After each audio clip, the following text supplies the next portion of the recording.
There has never been a fighter that I've personally turned around on more than Bo Nickal. For the longest time, it seemed like I was the one guy defending him from the onslaught of unjust hate.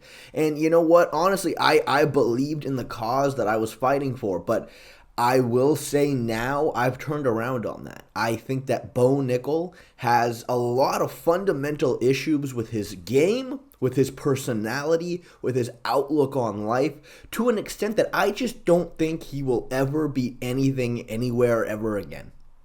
All right, that's kind of where I'm at right now. There is not a soul on this planet competing in MMA who has better wrestling accolades than Bo Nickal. Okay, Bo Nickal's accolades blow everybody else out of the water, but he is so unsettling.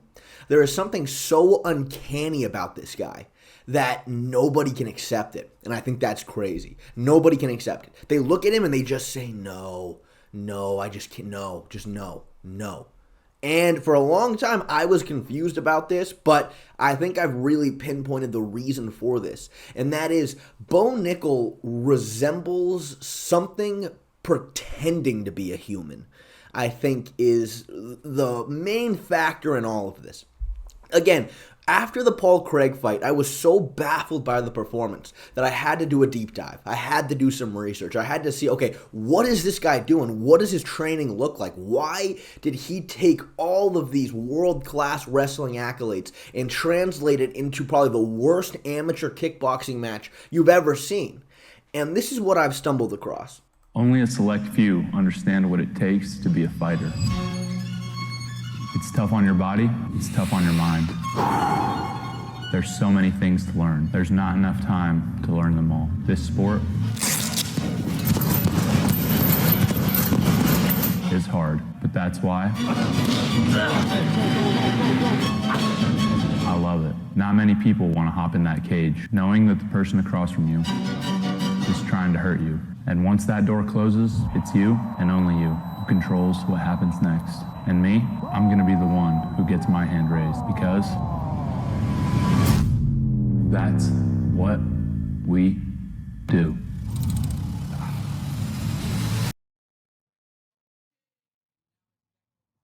It's just kind of unsettling. It's just unsettling. Like, that wasn't good. It wasn't good, and he clearly thought that was it. He just thought that. I'm running out of things to say. Okay, but I think that's all you really need to see to kind of understand what Bo Nickal is. Okay, he's that.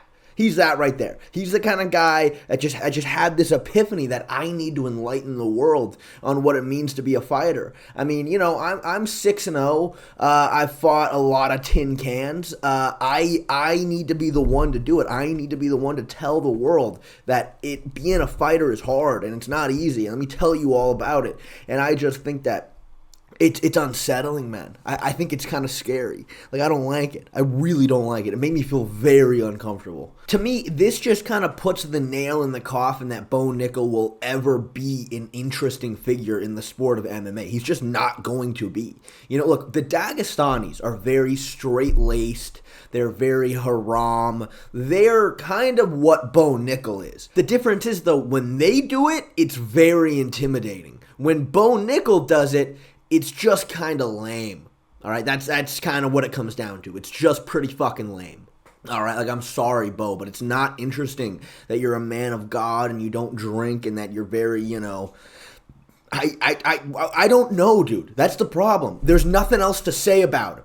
I guess, look, if you want to gauge Bo's skills, unfortunately, I think we're also running into some pretty severe roadblocks there as well. And look, I think there are two big ones, all right? First of which being Bo Nickal, for whatever reason, wants to compete at 185 pounds. And that just isn't the move. But I don't know if he can make any other weight class. That's the problem. He's in a tough pickle here because Bo, in wrestling, from his freshman all the way through his junior year, he competed at 184. And his senior year, he moved up to 197. And then after, at the Olympic trials, he moved back down to 184. All right? So maybe on paper, you would say 185 is a decent, that's kind of where he should be. No, it's not actually. You're wrong. And you're wrong because in wrestling, you have an hour after you weigh in to when you compete. That's all you get is an hour. Because of that, you can't cut a significant amount of weight. You just can't do it. But in the sport of MMA, you've got like 36 hours to rehydrate. Okay, you got guys like Paulo Costa who are probably 230 pounds outside of camp. All right. Bo Nickal's tiny for 185. He's a very, very small guy.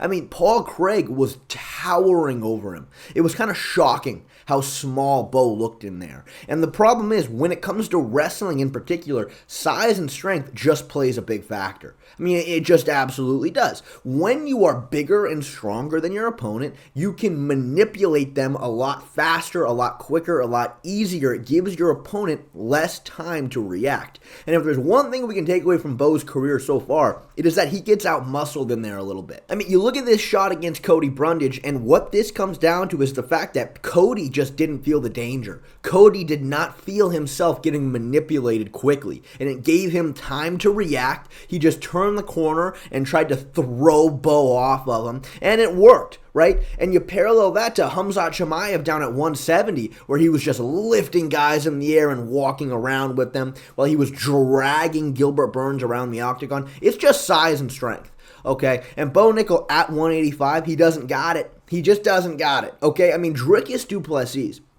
would be so much monumentally more of a man than Bo Nickal is. I mean, he's going to be fucking massive compared to him. And where the problems really start to lie here for Bo is the fact that, honestly, wrestling to a certain degree is dying in MMA.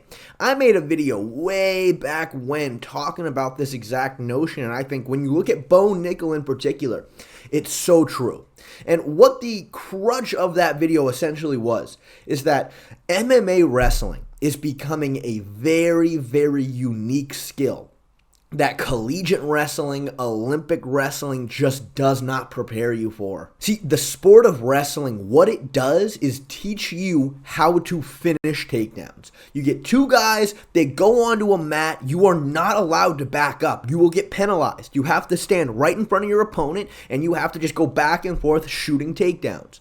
In a context like MMA, where for one, you're in a fighting stance, for two, you're allowed to disengage and back away and circle and move, the nature of how you get deep on takedowns is just completely different. It's completely 100% different, and that is why we have seen Bo struggle at times actually getting in on takedowns. You look at the Jamie Pickett fight right here. Bo gets in on the takedown, and for one, again, because Bo is giving up size, he doesn't have the strength to actually manipulate him quickly. On top of that, Jamie just completely disengages, grabs an underhook and just backs up all the way to the fence. And because he's disengaging, you just can't complete the takedown. From there, Bo has to rely on allegedly, probably a low blow to then finally get him to the ground. Here, up against the fence, is just another completely different ballgame. Fence wrestling is a 100% unique sport that traditional wrestling,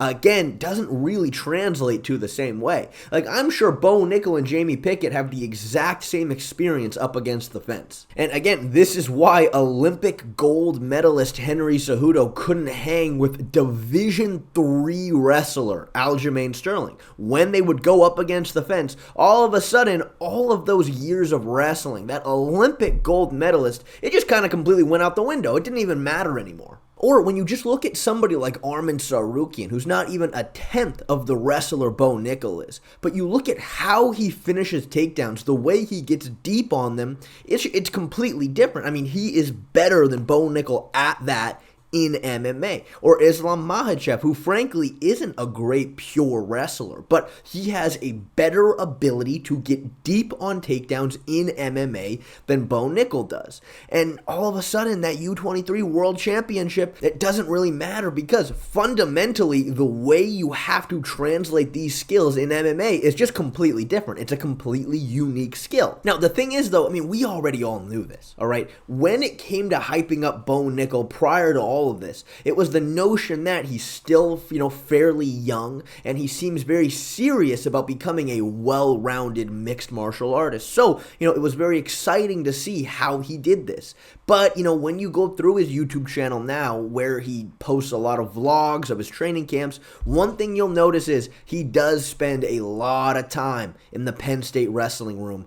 And frankly, I think this is a waste of time. I think that if you need to work on your pure wrestling, just your fundamental takedown defense and, your ability to finish takedowns, well, yeah, of course, you need to work on your pure wrestling. But somebody like Bo Nickal, he needs to master the skill of setting up his takedowns in an MMA context, which again is a completely unique skill that this just straight up pure wrestling just doesn't prepare you for. And I think, look, when you gauge all of this, when you look at the fact that Bo Nickal truly is an NPC, he is very small for 185. Clearly, he's not working to translate his wrestling skills to MMA. He's spending way too much time in the Penn State room. I just think he's never going to be elite with this strategy. I think he needs an overhaul here. I think there are a lot of fundamental problems he's currently facing, and if he wants any chance at fixing any of it, again, he just needs to overhaul the camp, and he needs to move on and get with the times.